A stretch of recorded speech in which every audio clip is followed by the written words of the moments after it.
This is a presentation about price stabilization mechanisms, and we're going to look at one in particular known as a buffer stock scheme.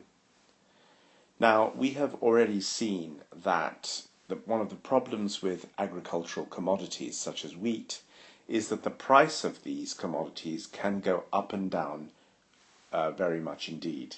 And this is because of three characteristics: a very inelastic demand curve, a completely inelastic supply curve, and a supply curve which can be shifted right or left due to the weather.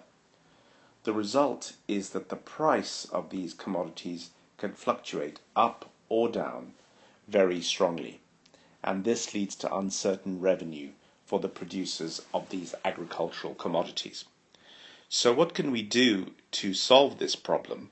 Well, one scheme is called a buffer stock scheme. In this situation, when the supply curve is shifted to the right because the weather has been unusually good, the price on the market will be depressed at the level of P2. In this case, the organization operating the buffer stock scheme buys up the excess supply and stores it, so that the supply curve is shifted back to the original level S, and the price is restored to its desired level of P0.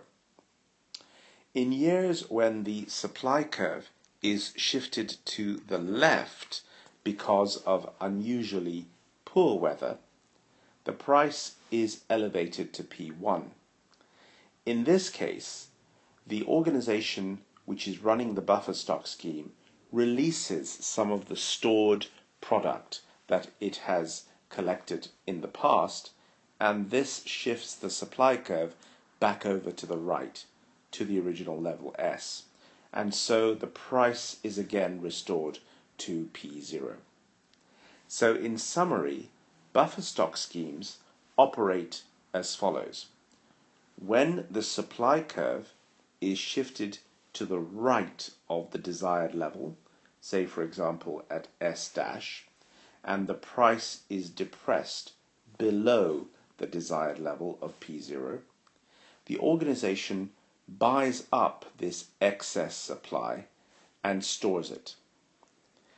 In situations where the supply curve is shifted over to the left and the price is elevated above its desired level at, say, P1 compared to the desired level of P0, the organization running the buffer stock scheme releases the stored stock back onto the market, restoring the price to its desired level of P0. This is how buffer stocks work. The problems with buffer stocks are several. First of all, they rely on the good being able to be stored.